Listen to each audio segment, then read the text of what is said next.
Hello, Procon, and welcome to episode 2 of The Pulp, your go-to podcast for staying connected, informed, and inspired at work. I'm Bob Gresh. I'm Maddie Bonakowski. And we'll be your hosts.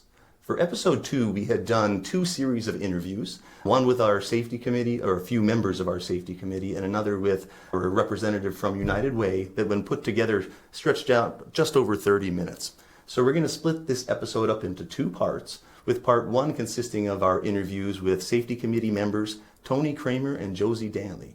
We'll be talking about some of the initiatives and other safety committee activities that have been taking place over the past few weeks.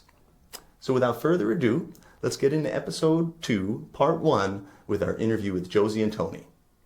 Welcome, ladies. Hi. Hi. I know you're super excited to be sharing this information with everybody. No camera shyness at all, right? Not at all.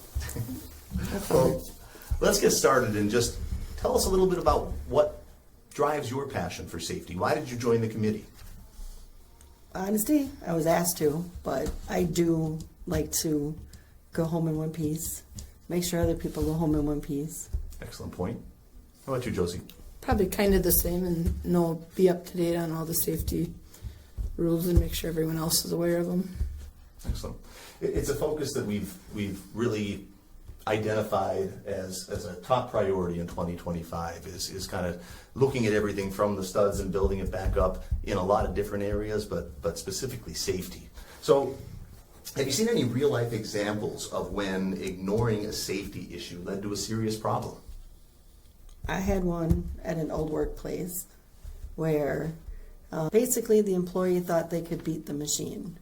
And it has a plunger system that pushes a product through some holes, and he thought he could go in there and swipe away some excess, and it swiped away half of his finger. Oh, that's horrible. When all he had to do was turn it off, lock it out, wipe it out, and turn it back on. Understood. Yeah, unfortunately, real life examples really stick with us. I mean, I've seen some injuries, not specifically related to Procon, but throughout my HR career it's an unfortunate circumstance, but seeing it in real life really does put perspective to the importance. Yep. Anything to add on your end, Josie? I mean, I know people have said that they've seen people cutting themselves with knives because they hold the paper like this and then they cut through the paper and wonder why their hands cut. So, Sure. I mean, sometimes you just don't think. Yeah. Using proper technique Yep. is very important in any of the tasks that we may be taking care of. We were having a discussion as part of the safety committee meeting last week, and Marcus here in Appleton shared a story of a young man who was cleaning something on the machine, and he was the only one working on it. He didn't lock it out, he was reaching into something, and as he was, someone else came up to the machine, saw that the machine wasn't running, clicked start, and his hand started to get pulled into the machine. The operator who was getting pulled into the machine was able to reach an emergency stop and pressed it, his hand still being stuck in there, but the other person didn't know why the machine had stopped, and it was not truly an emergency stop, it was just a stop, but they reset it without knowing that he was still in there. He didn't even know what had happened, so he was being pulled into the machine even further because this person didn't see that he was stuck in the machine. So it was a lack of communication and a lack of following lockout tagout procedures that caused this incident. I believe you guys can recall, did he lose up to, I think it was so. up to his shoulder? Yep. And he said it felt like he was going to explode from the pressure of the blood getting pushed back into his body. Yeah, hearing stories like those just really puts it into perspective, and a lot of our equipment is large and big, and it's very dangerous. And that was a paper plant too. Yes. Yeah. You can't beat the machine, to your point, Tony. No. You know, machinery, it's certainly a lot more technologically advanced today, but it doesn't know whether it's a human body part Yes, or exactly. a piece Or of a piece of wood or a paper. piece of metal or whatever it is, and it doesn't care either. No, it doesn't It work really like on drives the home- cartoons. Yeah. I know we're talking about safety in general, Yep. but, piggybacking off of the story that Maddie just told, that's why lockout tagout is so incredibly important, not just for the authorized users, but also the affected, because these machines are huge. It's very easy to be in one area and not know it's being worked on. And above all other things, it's not a matter of getting signatures on paper for certifications. It's making sure that we understand that without lockout tagout, we, and any organization that doesn't utilize it, is leaving themselves open to catastrophic injuries or Yes. even death. Very All true. right. Well, I guess maybe lightening up the the subject matter, but keeping in mind the importance of what we're talking about.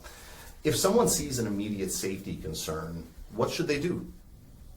Stop the machine. Tell the employee that it's affected. They point it out to people, I guess, to management and whoever's in the area. I would agree. Yeah, I think analyzing the risk and then taking the appropriate action, whether that's hitting the e-stop for an urgent matter or kind of putting the brakes on things and calling a supervisor or maybe a maintenance member over to take a look, are always good next steps. Yep. What is the correct process for stopping a machine safely if there is an emergency? If there is or isn't. If there is. Hit the e-stop. At the e-stop and tell the supervisor. All right. Very important too, as we go through our training even a tenured employee is moving into a new area, that they're aware of where those e-stop buttons are.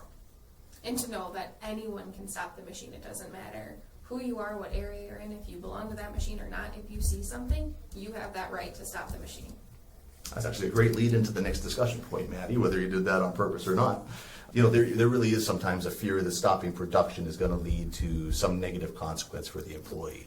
I mean, we are a business, we have to run, but it's not meant to take precedence over the safety of our employees. So can you clarify what actually happens when an employee shuts down a machine for safety from a what can they expect to hear from their coworkers and supervisors standpoint?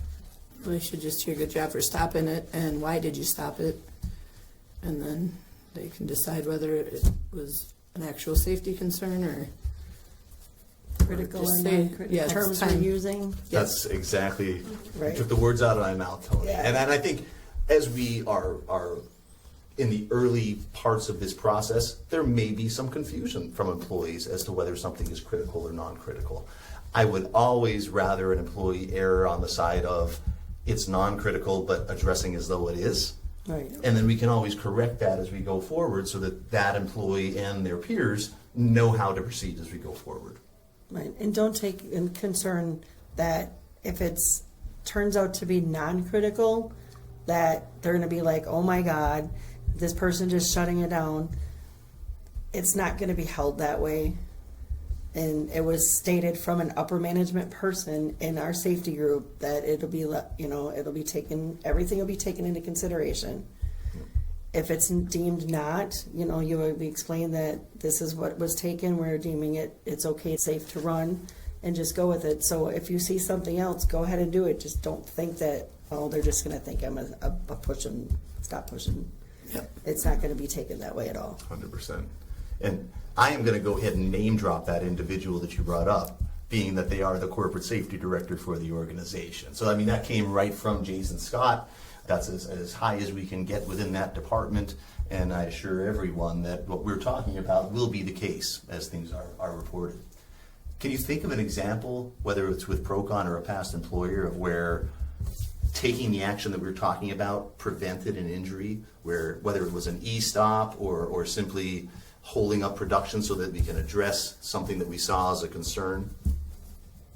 Nope. Anything I've seen has always been a safety issue. Yeah.